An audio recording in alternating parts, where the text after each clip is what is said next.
The silver teaspoon clinks gently against fine bone china as steam rises from the delicate cup, carrying with it the bitter scent of almonds. But this is no ordinary afternoon tea. The elegant woman pouring from her precious Wedgwood service has just added something far more deadly than sugar to her guest's refreshment. By the time the clock chimes 4, another visitor will have joined the growing collection of bodies buried beneath her rose garden. Tonight, we enter the parlor of death itself, where hospitality becomes homicide, and where the most dangerous invitation in Victorian England was simply 2 words. "Tea, dear?" Our tale unfolds in the genteel town of Cheltenham, nestled in the rolling hills of Gloucestershire in the autumn of 1884. The leaves had turned their brilliant shades of gold and crimson, and the wealthy residents of the fashionable spa town had returned from their summer retreats to settle into the comfortable rhythms of provincial social life. Among the tree-lined avenues of Montpellier, where elegant Georgian terraces housed the cream of society, stood number 14 Clarence Square, a house that would soon become synonymous with the most refined form of murder ever conceived. The mistress of this respectable address was Mrs. Cordelia Blackthorne, a widow of impeccable breeding who had moved to Cheltenham following her husband's untimely death from consumption 2 years prior.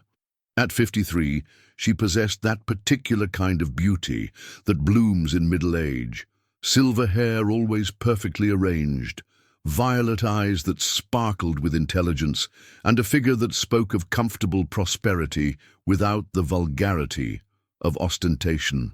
Mrs. Blackthorne had quickly established herself as one of Cheltenham's most valued residents. Her charity work was legendary. She organized collections for the poor, visited the sick, and hosted elaborate fundraising events in her beautifully appointed drawing room. Her famous afternoon teas had become the most coveted invitation in town, with ladies competing fiercely for the privilege of being asked to partake of her legendary hospitality. What made these gatherings so extraordinary was not merely the quality of the refreshments, though Mrs. Blackthorne's cook was renowned throughout the county. Rather, it was the hostess herself who drew people like moths to flame. She possessed an almost supernatural gift for making each guest feel uniquely special, uniquely understood. In her presence, the shy became eloquent, the bitter found sweetness, and the lonely discovered that they were, perhaps for the first time in years, truly heard. But beneath this facade of perfect gentility lurked something far darker. For Mrs. Cordelia Blackthorne was not the grieving widow she appeared to be. She had never been married. Her real name was Catherine Mills, and she was a woman who had discovered that the deepest human need, the hunger for genuine connection and understanding, could be weaponized with devastating effectiveness. The pattern had begun in Bath, where Catherine had first perfected her technique under the identity of Mrs. Eleanor Whitmore. There, she had befriended lonely widows and spinsters, drawing them into her web with promises of companionship and genuine affection. Over the course of several months, she would become indispensable to their lives, learning their secrets, their fears, their deepest vulnerabilities.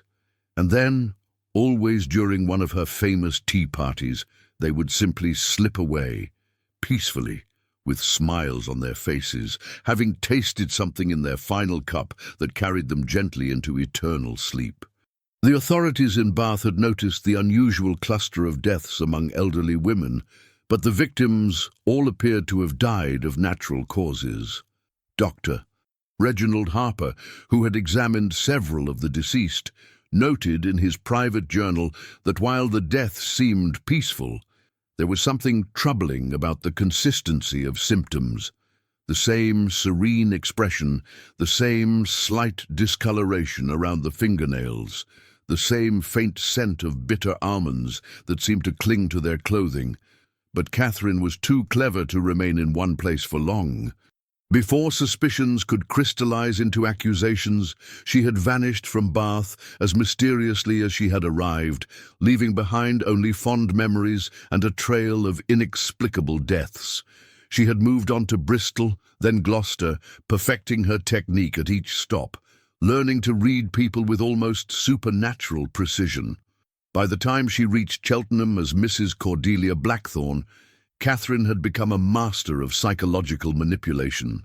She understood that the greatest weapon was not poison, though she certainly employed that, but loneliness itself.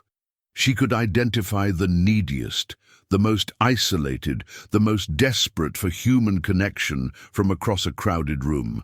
These became her targets, her victims, her unwitting participants in a deadly game of trust and betrayal. Her first victim in Cheltenham was Miss Agatha Cromwell, a spinster of 68 who had lived alone for 30 years following the death of her mother. Miss Cromwell had become something of a recluse, venturing out only for church services and the occasional shopping expedition. She was precisely the sort of person who might die alone and unnoticed, which made her perfect for Catherine's purposes. The courtship, for that was how Catherine thought of it, began at St. Mary's Church, where she had noticed Miss Cromwell sitting alone in the back pew, her prayer book held with hands that trembled slightly from what appeared to be nervousness rather than age. After the service, Catherine approached with perfect timing and flawless technique. "Miss Cromwell, isn't it?" she had said, her voice carrying just the right note of warm recognition. "I'm Mrs. Blackthorne, Cordelia. I've recently moved to Clarence Square, and I couldn't help but notice what a lovely reading voice you have during the responses. Have you ever considered joining the church choir?" It was a masterful opening. Catherine had done her research and knew that Miss Cromwell had once been an accomplished singer before her mother's illness had forced her into seclusion. The suggestion touched on both her talent and her isolation, offering a path back to the world she had lost. Over the following weeks, Catherine pursued the friendship with careful calculation. She would encounter Miss Cromwell, seemingly by chance, at the lending library in Montpellier Gardens, at the milliner's shop. Each meeting was brief but meaningful, with Catherine demonstrating an almost supernatural ability to remember details about Miss Cromwell's life, to ask exactly the right questions, to offer precisely the sort of understanding and validation that the lonely woman craved. The invitation to tea came after 6 weeks of this careful cultivation. "My dear Agatha," Catherine had said, having gradually earned the right to use the Christian name, "I'm having a small gathering on Thursday next. Nothing elaborate, just a few ladies for tea and conversation. I do hope you'll join us. I think you'd find Mrs. Pemberton particularly congenial. She shares your passion for botanical illustration." Miss Cromwell had accepted with pathetic eagerness. She spent the entire week preparing, having a new dress made, practicing conversation topics in front of her mirror, even taking elocution lessons from a retired actress to ensure she would make a good impression on her hostess's other guests. The tea party took place on a crisp October afternoon, with golden sunlight streaming through the tall windows of Catherine's drawing room. The setting was perfect, elegant but not intimidating, with fresh flowers arranged with artistic precision and the finest china service gleaming on polished mahogany. Miss Cromwell arrived precisely at 3 o'clock, as instructed, wearing her new dress and carrying a small bouquet from her own garden as a gift for her hostess. What Miss Cromwell discovered, however, was that she was the only guest. Catherine explained this with perfect plausibility. Mrs. Pemberton had taken ill at the last moment. Mrs. Harrington's mother-in-law had arrived unexpectedly from Scotland, and Lady Thornfield had been called away on urgent family business. "But I'm delighted to have this opportunity for intimate conversation," Catherine said warmly. "I've been so looking forward to getting to know you better." For Miss Cromwell, this was a dream come true. Here was a woman of obvious refinement and social standing who genuinely seemed to value her company. As the afternoon progressed, Catherine demonstrated her remarkable gift for drawing people out, asking about Miss Cromwell's late parents, her abandoned musical ambitions, her thoughts on literature and art and philosophy. The poison had been prepared with scientific precision. Catherine had obtained strychnine from a compliant chemist in London, claiming she needed it to control rats in her country estate. Mixed with bitter almond extract to mask its distinctive taste and added to a particularly strong blend of Darjeeling tea, it would work swiftly but not immediately, allowing time for the victim to experience the full emotional satisfaction of the encounter before the physical effects began. As Miss Cromwell sipped her third cup of tea, praising its unusual and distinctive flavor, she began to speak with unprecedented openness about her life. She told Catherine about her dreams of becoming a professional singer, about the young man who had courted her 40 years ago before her mother's demands had driven him away, about the loneliness that had eaten at her soul like acid for decades. "My dear Agatha," Catherine said softly, "you have lived a life of such nobility, such sacrifice.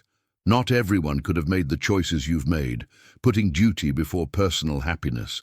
There is a beauty in that kind of selflessness that few people understand." As she spoke, Catherine noted the first signs of the strychnine taking effect. A slight rigidity in Miss Cromwell's posture, a barely perceptible tension in her facial muscles. But the psychological effect was even more pronounced. For the first time in decades, Miss Cromwell felt truly seen, truly valued, truly understood. "Mrs. Blackthorne, Cordelia, I cannot tell you what this afternoon has meant to me," she said, her words beginning to slur almost imperceptibly. "To find someone who understands, who doesn't judge. I feel as though I've been waiting my entire life for this conversation." Catherine smiled with genuine warmth. This was the moment she lived for, the perfect synthesis of trust, understanding, and approaching death. "My dear friend," she said, taking Miss Cromwell's increasingly rigid hand, "you have given me such joy today. Your story, your courage, your beautiful spirit, these are gifts more precious than diamonds." Miss Cromwell tried to respond, but the strychnine was now affecting her nervous system more severely. Her muscles began to spasm, her breathing became labored, but her eyes remained fixed on Catherine's face with an expression of profound gratitude and peace. She died still holding her hostess's hand, a smile frozen on her lips. Catherine had perfected the art of disposal as carefully as she had mastered the technique of murder. Miss Cromwell's body was carefully positioned to suggest a peaceful, natural death, sitting back in her chair as though she had simply dozed off. Catherine then waited exactly 27 minutes before summoning her housekeeper and expressing shock and grief at her guest's apparent heart failure. Dr. Mortimer Blake, Cheltenham's most respected physician, was summoned immediately. His examination revealed no obvious signs of foul play. Miss Cromwell appeared to have died peacefully, possibly from cardiac arrest brought on by excitement or overexertion. The slight rigidity he observed could be attributed to natural rigor mortis, and while there was a faint scent of almonds about her clothing, this could easily be explained by the almond biscuits that had been served with tea. The funeral was a small affair, attended primarily by church members and Catherine herself, who gave a moving eulogy about her brief but precious friendship with the deceased. She spoke of Miss Cromwell's kindness, her intelligence, her tragic isolation, and her joy at finally finding genuine companionship in her final days. There was not a dry eye in the church, but Catherine's true satisfaction came from the reading of Miss Cromwell's will. The lonely spinster had left her entire estate, a modest but comfortable Euro 3000, to "my dearest friend, Mrs. Cordelia Blackthorne, who brought such light into my final days and showed me that true friendship can bloom even in life's twilight hours." This windfall established Catherine more firmly in Cheltenham society and provided her with the resources to expand her operations. She used the money to redecorate her drawing room, hire additional servants, and establish herself as one of the town's most prominent hostesses. Her tea parties became legendary, and invitations were sought after with almost desperate eagerness. Her next victim was Mrs. Dorothy Fairchild, a widow in her early 60s whose husband had left her comfortably provided for but emotionally adrift. Mrs. Fairchild had been attempting to establish herself in Cheltenham society for over a year, with limited success. The established families were polite but distant, and she often found herself standing alone at social gatherings, desperately trying to insert herself into conversations that seemed to flow around her, like water around a stone. Catherine had observed Mrs. Fairchild's social struggles with the calculating eye of a predator selecting prey. Here was a woman with money but no connections, confidence but no friends, desperation masquerading as determination. She was perfect. The approach was different this time, more direct, more flattering. Catherine arranged to be seated next to Mrs. Fairchild at a charity luncheon, and immediately began complimenting her dress, her jewellery, her obvious good taste. "My dear Mrs. Fairchild," she said conspiratorially, "I've been watching you navigate these social waters, and I must say I admire your courage. It takes real strength of character to maintain such grace under what must be rather trying circumstances." It was exactly what Mrs. Fairchild needed to hear, acknowledgement of her difficulties combined with admiration for her handling of them. Within minutes, she was pouring out her heart to this elegant stranger who seemed to understand her situation so perfectly. The friendship developed more rapidly this time. Catherine invited Mrs. Fairchild to private dinners, intimate soirees, shopping expeditions to Bath and London. She introduced her to carefully selected members of Cheltenham society, people she had identified as being susceptible to her influence and willing to extend social acceptance in exchange for Catherine's continued favour. But even as Mrs. Fairchild's social life improved dramatically, Catherine was carefully studying her psychological vulnerabilities. She learned about the widow's guilt over her husband's death. He had died of a stroke while arguing with her about her excessive spending. She discovered Mrs. Fairchild's terror of aging alone, her desperate need for validation and approval, her willingness to pay almost any price for genuine affection. The fatal tea party came in November, just as winter was settling over Cheltenham with its damp chill and grey skies.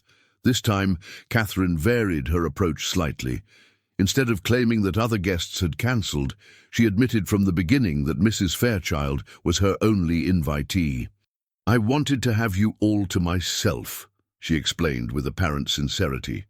"These past months, watching you blossom in society, seeing you find your rightful place among Cheltenham's most refined residents, it has been such a joy. I wanted to celebrate your triumph properly, just the two of us." Mrs. Fairchild was deeply moved by this gesture. To be singled out for such special attention by someone as socially prominent as Catherine felt like the ultimate validation of her worth. She settled into the familiar ritual of afternoon tea with a sense of profound contentment. This time, Catherine employed a different poison, aconitine, derived from monkshood flowers that she cultivated in a special section of her garden. Mixed with honey and added to delicate cucumber sandwiches, it would cause respiratory failure that could easily be mistaken for natural causes, particularly in someone of Mrs. Fairchild's age and emotional state. As they shared their poisoned meal, Catherine guided the conversation toward Mrs. Fairchild's deepest fears and regrets. She spoke with apparent sympathy about the widow's guilt over her husband's death, offering absolution and understanding that Mrs. Fairchild had been desperately seeking. "My dear Dorothy," Catherine said softly, "you must not torment yourself with such thoughts. Your husband's death was a tragedy, but it was not your fault. He loved you, and I'm certain he would want you to find happiness, to live fully, to experience all the joy and friendship that life has to offer." As the poison began to take effect, Mrs. Fairchild experienced a profound sense of peace and forgiveness. Her breathing became labored, but her expression remained serene. "Cordelia," she whispered, "you have been such a gift to me, such a true friend. I don't know how I lived so long without knowing you." She died holding Catherine's hand, just as Miss Cromwell had, with the same expression of gratitude and peace. And just as before, Catherine waited the precise amount of time before discovering the tragedy and summoning medical assistance. Dr. Blake's examination revealed apparent heart failure, possibly brought on by excitement or respiratory distress. Once again, there was nothing to suggest foul play, and Mrs. Fairchild's will revealed another generous bequest to her dearest and most treasured friend, Mrs. Cordelia Blackthorne. By Christmas 1884, Catherine had claimed 2 more victims using similar methods. Miss Penelope Ashford, a retired governess with a small inheritance and no living relatives, and Mrs. Beatrice Worthington, a young widow whose husband had left her well provided for but socially isolated due to rumors about the circumstances of his death. Each death followed the same pattern: careful cultivation of the victim, identification of their deepest psychological needs, the promise of understanding and acceptance fulfilled in a final, fatal encounter over tea. And each time Catherine inherited money, property, or valuable possessions that further enhanced her position in Cheltenham society. But it was the death of Lady Henrietta Ashburton that finally drew the attention of someone with the intelligence and authority to investigate. Lady Henrietta was not a lonely spinster or isolated widow, but a prominent member of the aristocracy whose sudden death at a tea party could not be easily dismissed as natural causes.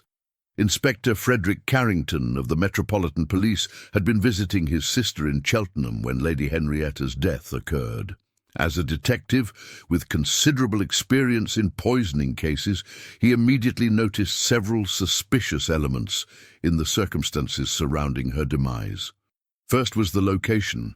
Lady Henrietta had died at Mrs. Blackthorne's tea party, just like 4 other prominent women in the past 6 months. Second was the victim's robust health. She had been examined by her physician just days before and declared to be in excellent condition for a woman of 72. Third was the beneficiary of her will. She had recently changed it to leave a substantial sum to Mrs. Blackthorne, whom she had known for less than 3 months. Carrington began a discreet investigation, starting with interviews of Mrs. Blackthorne's servants. What he discovered was illuminating. The housekeeper mentioned her mistress's extensive herb garden and her habit of preparing special teas with medicinal ingredients. The cook noted that Mrs. Blackthorne always insisted on preparing the refreshments for her intimate tea parties personally, sending the entire staff away during these occasions. More damning was the discovery of Catherine's extensive correspondence with London chemists and herbalists.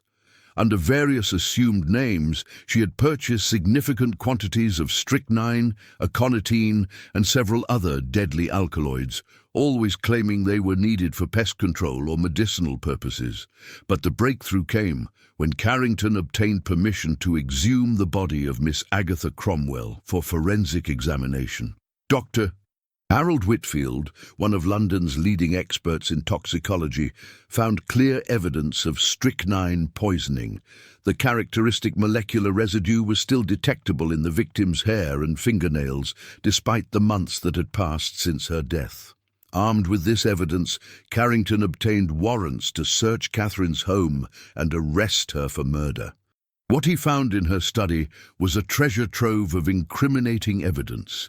Detailed notes on each victim's psychological profile, careful records of poison purchases and preparation methods, and most shocking of all, a leather-bound journal in which she had recorded her thoughts and feelings about each murder. The journal entries revealed the mind of a woman who had transformed killing into an art form. She wrote with clinical detachment about her subjects, analyzing their weaknesses and vulnerabilities with scientific precision. But she also wrote with genuine emotion about the pleasure she derived from their final moments. The look in their eyes when they realized they had found someone who truly understood them. The peace that settled over their features as the poison took effect. "There is no greater gift," she had written after Mrs. Fairchild's death, than to provide someone with the experience of being completely known and accepted in their final moments. These women die happier than they have ever lived, secure in the knowledge that they were valued, cherished, understood. If I must take their lives to give them this gift, surely it is a fair exchange. Catherine's arrest caused a sensation throughout England. The story of the elegant widow who had turned afternoon tea into a murder weapon captured the public imagination like few crimes before or since. Newspapers dubbed her the Tea Party Murderess and the Angel of Death in Lace, while penny dreadfuls competed to produce the most sensational accounts of her crimes. Her trial, held at Gloucester Crown Court in the spring of 1885, was attended by reporters from across Europe and America. Catherine herself proved to be a compelling defendant, always impeccably dressed, unfailingly polite, and possessed of a dignity that made her crimes seem almost impossible to believe. The prosecution, led by Sir Edmund Blackwood, painted a picture of a calculating predator who had exploited her victim's loneliness and desperation for her own financial gain. They presented evidence of the 7 confirmed murders, the detailed planning that had gone into each crime, and the substantial sums Catherine had inherited from her victims. But Catherine's defence, mounted by the renowned barrister James Whiteley, took an unusual approach. Rather than denying the crimes, Whiteley argued that his client had been motivated not by greed but by genuine compassion.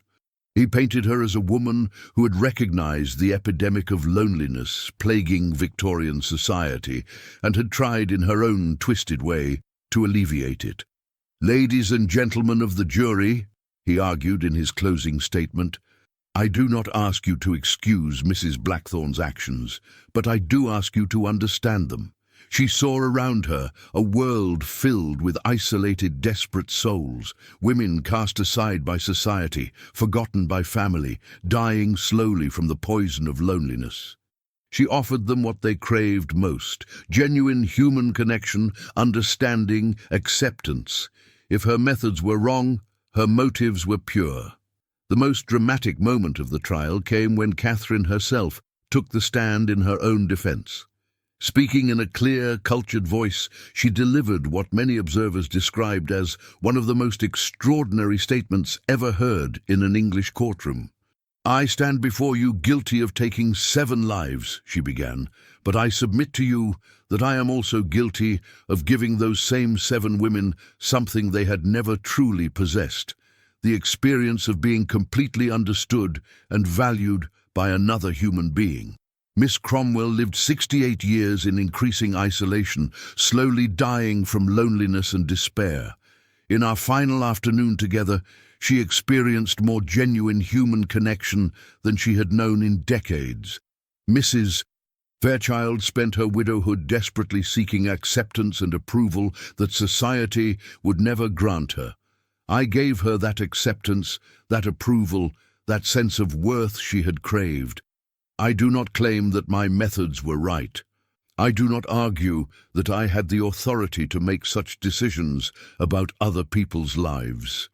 But I submit to you that each of these women died happier than they had lived, more fulfilled, more at peace with themselves and their place in the world than they had ever been. If that makes me a monster, then I accept the title. But if it makes me something else, perhaps a flawed instrument of mercy in a world that shows precious little mercy to the lonely and forgotten, then I hope you will remember that when you deliberate my fate. The jury deliberated for 3 days before returning a verdict of guilty on all 7 counts of murder. Catherine received the death sentence with the same serene composure she had maintained throughout the trial. Her execution, carried out at Gloucester Prison on a foggy morning in October 1885, drew crowds of spectators from across the country. Catherine faced her fate with characteristic dignity, declining the traditional last meal in favor of a simple cup of tea. But even in death, Catherine Mills, for that was the name on her death certificate, continued to fascinate and disturb. Letters found in her cell after the execution revealed her belief that she would be remembered not as a killer, but as someone who had discovered a profound truth about human nature and the power of genuine understanding. "I have learned," she wrote in her final letter, "that the human heart can be killed by loneliness as surely as the body can be killed by poison. I chose to cure the disease by ending the patient's suffering. History will judge whether my prescription was correct." The impact of Catherine's crimes extended far beyond her immediate victims. Her case prompted new legislation regarding the sale of poisons, led to increased scrutiny of unusual death patterns, and influenced the development of modern forensic toxicology. But perhaps more significantly, it forced Victorian society to confront uncomfortable truths about the epidemic of loneliness that plagued their age of propriety and social rigidity. In the years following her execution, several books were written attempting to explain Catherine's psychology and motivations. Some portrayed her as a simple serial killer motivated by greed, while others argued that she represented a twisted form of social reformer, using murder to highlight society's failure to care for its most vulnerable members. The house at number 14 Clarence Square stood empty for several years after Catherine's arrest, its reputation too notorious for most potential tenants. When it was finally sold, the new owners discovered her notorious rose garden, beneath which investigators had found evidence of additional victims, women who had disappeared during Catherine's earlier residences in Bath, Bristol and Gloucester. The garden itself became a macabre tourist attraction, with visitors coming from across England to see where the Tea Party murderess had buried her victims among the beautiful flowers she had tended with such care. Local legend claimed that the roses there bloomed more brilliantly than anywhere else in Cheltenham, nourished by the bodies of lonely women who had found their final friendship in death. Dr. Blake, the physician who had examined several of Catherine's victims, never fully recovered from the realization that he had been deceived by her elaborate charade. His medical notes, discovered after his own death, revealed his agonized analysis of how he had failed to detect the signs of poisoning that had been present in every case. "I prided myself on my diagnostic skills," he wrote, "but I was completely blind to the truth that was hidden in plain sight, Mrs. Blackthorne understood something about human nature that I, in all my years of medical practice, had failed to grasp. That people can die from loneliness as surely as from any physical ailment, and that the promise of genuine understanding can be more intoxicating than any drug." Inspector Carrington, whose investigation had finally brought Catherine to justice, became something of a celebrity in police circles, lecturing at Scotland Yard about the techniques he had developed for identifying patterns in seemingly unrelated deaths. But he, too, was haunted by aspects of the case that defied easy explanation.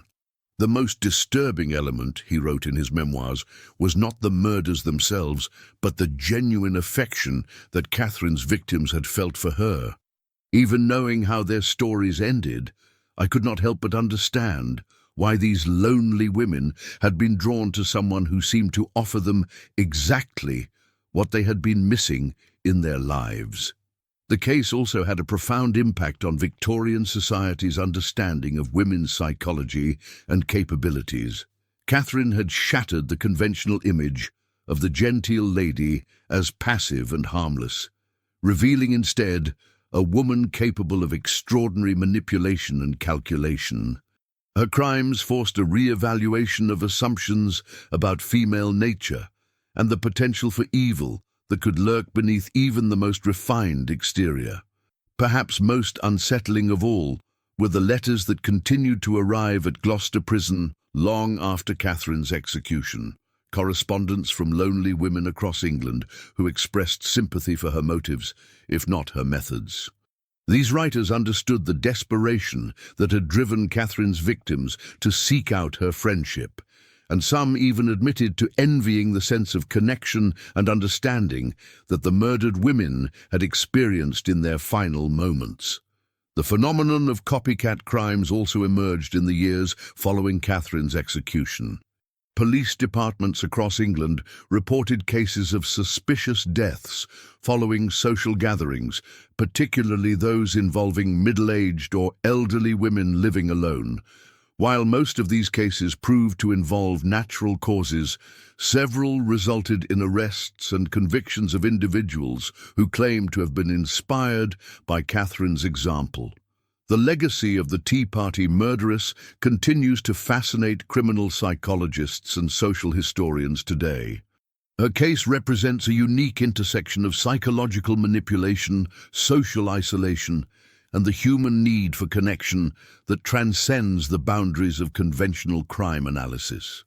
Modern experts studying Catherine's methods have noted the sophisticated understanding of human psychology that she employed in selecting and manipulating her victims.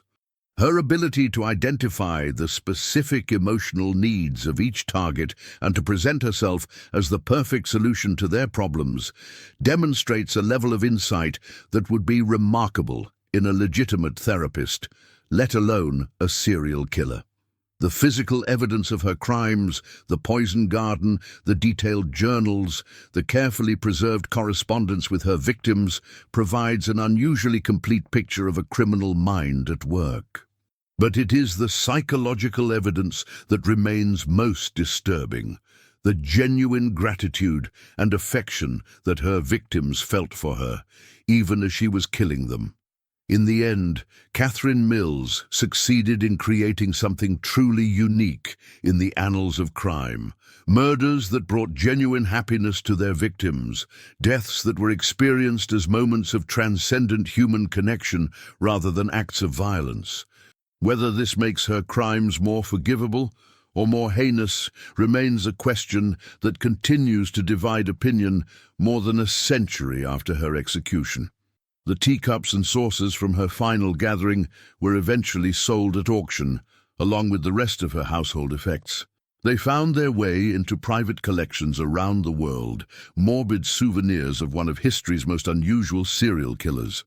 And sometimes, late at night in houses where these artifacts reside, people report the faint scent of bitter almonds drifting through empty rooms, a reminder that some forms of hospitality come at a price too terrible to contemplate.